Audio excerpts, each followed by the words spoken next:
C'est-à-dire que ça peut être l'homme qui va s'occuper de ses enfants. C'est un choix personnel. Et pourquoi vous voulez mettre là-dessus, opposer les gens et donner des règles? Je dis qu'il y a une période de notre histoire où c'était comme ça, personne ne se posait la question, les femmes étaient au foyer, élevaient les enfants, et ben il y avait une éducation, un respect de l'autorité et des choses qui n'existent pas aujourd'hui. Et le repassage. Et je sais ce que tu vas me dire, Flora, c'est pas lié. Peut-être que c'était pas lié, j'en sais rien moi. Non mais Peut-être ça, que on c'était appelle pas ça lié. le mythe de l'âge d'or. Enfin. Peut-être que c'était pas lié. N'empêche qu'aujourd'hui, si tu analyses les faits concrets de quelles sont les dérives de la jeunesse, eh ben il y a des choses qui sont liées à l'absence des parents et de la mère. C'est tout. Moi, je dis ça, je dis rien. Hein.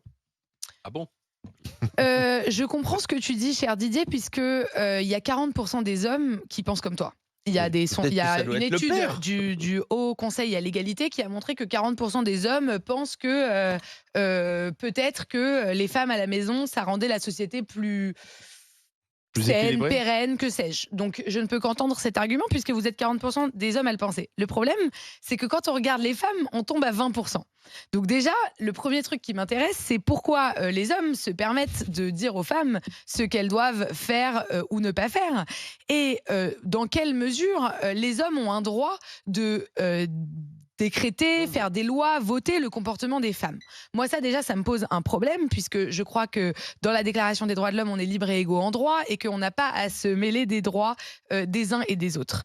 La deuxième chose, c'est que on pourrait dire que ce député, il laisse le choix. Il l'a dit. Bon, après, le RN, il commence toujours par dire un truc raciste, sexiste, machin, et après, hop, ils mettent une nuance. Souvenez-vous, quand il avait dit qu'il retourne dans son pays, et qu'après, il parlait... Lui qui avait traité de poissonnière... Voilà, ouais. et quand il traite... C'est pas le même. Alors, le retour n'a pas... Non, alors que mais c'était un député RN. Très beau métier. C'était un député RN aussi, ou qu'il traite Mathilde... Alors, pas sûr d'ailleurs, que ce soit le seul à avoir traité Mathilde Panot. D'ailleurs, le RN qui respecte tous les métiers de la société, il traite Mathilde Panot de poissonnière. Excusez-moi, c'est plutôt un... Enfin, il faut être courageuse. Moi, je ne sais pas si j'aurais le talent d'être poissonnière et de me lever à 2h du matin. Le port de Marseille, il faut y aller à 5h du matin. Par rapport au métier, c'est par rapport Même au pas fait pour Mathilde Panot, c'est une qu'elle crie, insulte. qu'elle En fait. vocifère. Et c'était pour ça. Parce qu'elle n'a jamais poissonnière, autant travaillé sur qu'une le port, poissonnière, ça criait Mathilde beaucoup. Panot. Et les chalands. Mais quand on est un député, quand on est un député de la nation, le premier devoir qu'on a, c'est de respecter les gens. Donc, tout ça pour dire que... Quoi donc d'ailleurs? Pour dire quoi en fait? Tout ça pour dire Tout quoi? ça. Mais est-ce Non, que tout ça, non, attends. Tout ça pour dire sur le fond. Je pensais qu'il y a que moi qui parlais. Alors, Flora, parce que là, tu tournes autour du pot. Eh oui. Tu réponds pas au fond de la question. Je crois que je réponds très clairement. Moi, j'ai des rétrogrades. On renvoie pas la femme. Moi, ce qui m'énerve, Et du coup, dans une mère au foyer moderne et pas sexiste, ça peut être un père et tu mets revenu en face. Moi, ce qui m'embête, c'est que on essaie d'opposer les gens, alors que c'est un choix personnel de couple. Prendre un exemple de quelqu'un que je connais bien, en l'occurrence moi-même. Quand je me suis mis en couple, il effectivement devait faire des enfants. Et dans un couple, il y a deux problématiques. La problématique d'élever et de bien élever les enfants et la problématique économique. Mais j'ai ciblé ces deux. Bon, il se trouve que la problématique économique, moi, je pouvais tout à fait la résoudre. Il n'y avait aucun problème pour qu'on soit dans le confort, voire même dans l'opulence. Bon, on a fait des choix, mais ça aurait pu être l'inverse, si ça avait été l'inverse. À l'arrivée, mes enfants ont eu le bac à 16 ans. J'ai une fille qui est majeure de promo à Dauphine. J'ai l'autre qui est en 5e année de physique-chimie. Je veux dire, parce qu'il y avait une maman à la maison.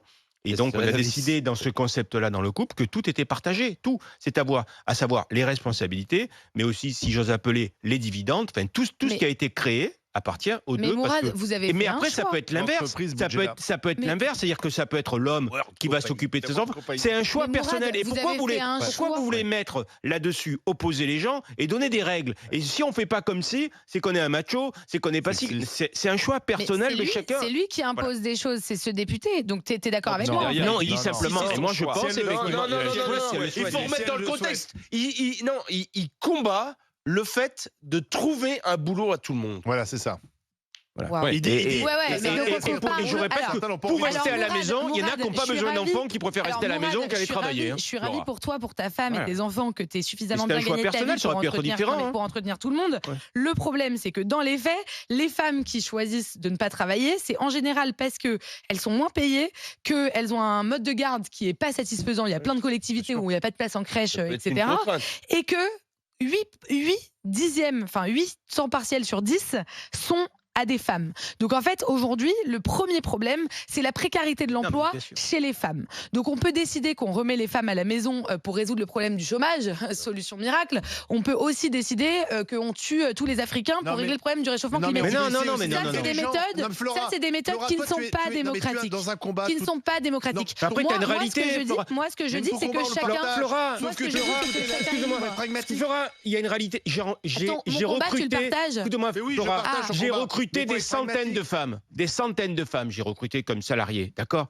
Bon, il y a une chose que je dois constater. Alors, je suis peut-être con, mais chaque fois qu'il y avait un problème de gosse ou un enfant malade, chaque fois, je disais pourquoi c'est pas le père ? C'est chaque fois la mère qui n'était pas là. Chaque fois, c'était la mère. 99 fois sur 100. Et ça, c'est une réalité. C'est comme ça. La solution, c'est de partager la responsabilité au travail. La réalité, alors je suis peut-être un boomer, un vieux et tout, mais la réalité de l'entreprise, moi qui ai recruté des centaines de femmes, c'est qu'elles ont toujours eu la charge des enfants quand il y avait un problème. Et j'avais même des couples dans mes entreprises. J'avais des couples. Le père était là et la mère n'était pas là parce que la petite était malade.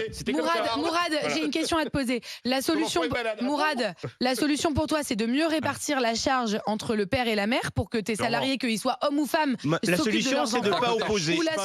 Ou la solution, c'est de sortir les femmes de ton entreprise. C'est quoi la solution ? Non, il n'est pas question de sortir les femmes de mon entreprise. Donc la solution, bien sûr que non, parce qu'en plus, la charge entre les papas et les mamans. Je trouvais qu'elles bossaient bien, elles sont consciencieuses. J'ai toujours adoré travailler avec des femmes parce que là-dessus, il n'y a pas de débat.